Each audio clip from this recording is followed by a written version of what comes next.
of brands or businesses do you think Gorgias is good for?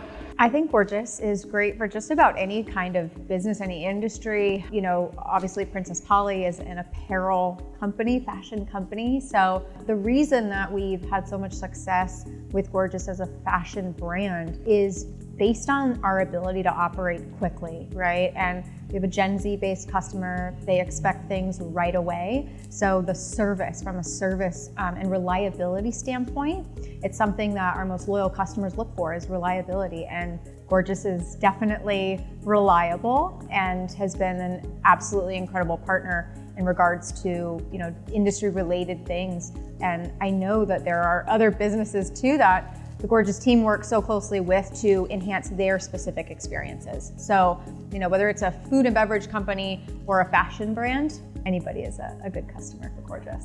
I mean, this one might be a little too vintage, but I know, like Millie was saying, that you previously used Zendesk. Like, what were your primary reasons for switching to Gorgias?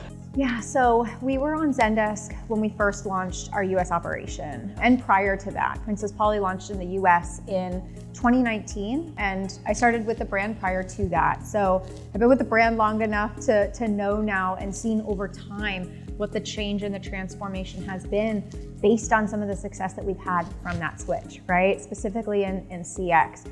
Making the switch came out of the inability to get the kind of service that we were expecting. We knew we were going to scale, we knew we were going to grow, and we really wanted partners that were willing to scale and grow with us. And that's what really led to us even looking into other options, right? I was a huge fan, really respect everything that these businesses do to drive efficiencies. But at that time, and prior to the big e-com boom in 2020 and 2021, we really were looking for, you know, we saw this exponential growth opportunity, and after meeting with the Gorgias team and understanding how closely we were going to be working with them, that was what ultimately led us to making the final decision. I think, like, I read one of it was like a customer story, I think, that you did with Gorgias, like, prior to joining the company, and you had this sort of point that you made that I really loved, and so I like copied it. But basically, you were talking about how, you know, choosing a CX platform isn't just about customer experience, but it's about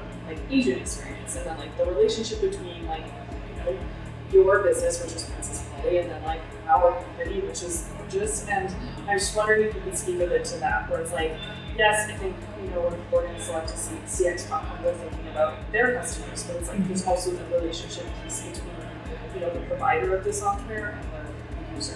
Yeah, absolutely. So it's always about agent experience. Your customers are only as happy as your agents. So think of it like that, in a sense of, if you don't have an efficient system or something that an agent can make an immediate decision, or they have all the knowledge at their fingertips to be able to do something or action something, that's an inefficiency. So it's about finding the where you can implement efficiencies in order to streamline communication. And that is kind of ultimately why, when it comes to a platform where the user experience is so important, the agent has to be engaged, it has to be easy to use, it can't be overly complex. I think of it in a sense of the difference between like an archaic, and this is gonna sound, depending on your perspective, but there's some systems that operate and they're a little bit more archaic than sort of the new, the fresh, you know, everything from the way that the typeface, right? Like whatever that looks like, to it being bubbly. And I think of the difference between Microsoft and Apple, right? I think no matter what you like, they're different. And, you know, some people would argue one's easier to use than the other. We all know what looks more relevant from like a visual perspective, and I do think that Gorgias does a great job making it really easy to use the platform. How has Gorgias impacted your CX team? Overall, Gorgias has absolutely transformed our CX team, our CX department, and how we collect feedback from our customers. So within the Gorgias platform, you know, there's so much great data and within there that allows us to kind of dig deeper into each customer and understand customer profiles a bit better. The integrations are ultimately what is the absolute game changer. One of the reasons why we also switched over, we're a Shopify Plus merchant, and Gorgias was one of the first help desk systems to really be able to operate seamlessly. And over time, over the last few years that we've been with Gorgias, it's been what led to us creating efficiencies within the team just based on implementing some of those integrations. So we'll try some AI questions, see how it feels. What would you say to brands that are hesitant about AI, especially in CX? Yeah, so I know there's oftentimes some resistance with an overall business to look at AI as the future, right? Some people are scared of it. Some people think it could take jobs. At the end of the day, it's a way to automate, but it's not to take away the humanized experience. And I think that's what people have to differentiate, is that no matter what, it's to drive efficiencies and ROI in the business. And part of that comes down to labor. In a business, right, we have to hire people to run that business. So not necessarily replacing the people, but then taking the people and implementing them across more strategic initiatives where a human is necessary.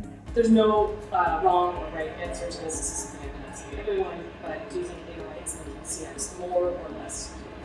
I would argue that it's making it more human in a sense of it's empowering our agents, our team members, it's inspiring creativity, and it's creating a new future for CX. So I think there's some really great benefits to that, in which our minds can't compute at the same speed, but I love the opportunity for inspiration that AI brings to the overall business. Somebody was saying yesterday that AI, incorporating AI into their business was almost like a retention tool for their staff, where it's like, okay, well, then they don't have to process as many competitive tickets, they're able to divert their energy to things that require humans. And I thought that was just like a really good way to sum it up, like, oh yeah, like AI can actually help us retain talent and, enrich people's jobs with a little bit less of the risk.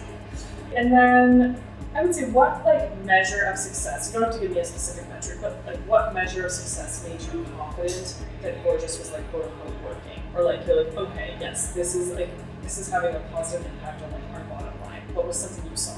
So initially it was CSAT, right? Like the ability to look at and improve our CSAT scores. But the reason I say CSAT, and it's such a general metric, right? Everybody looks at it.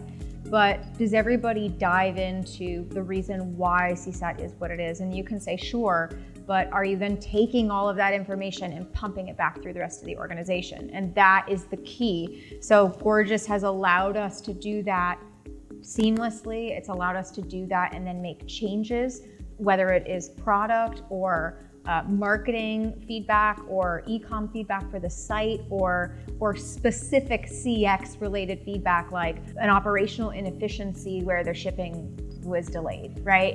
It's allowed us to just immediately push information through to other areas in the business where they can help to better the customer experience overall.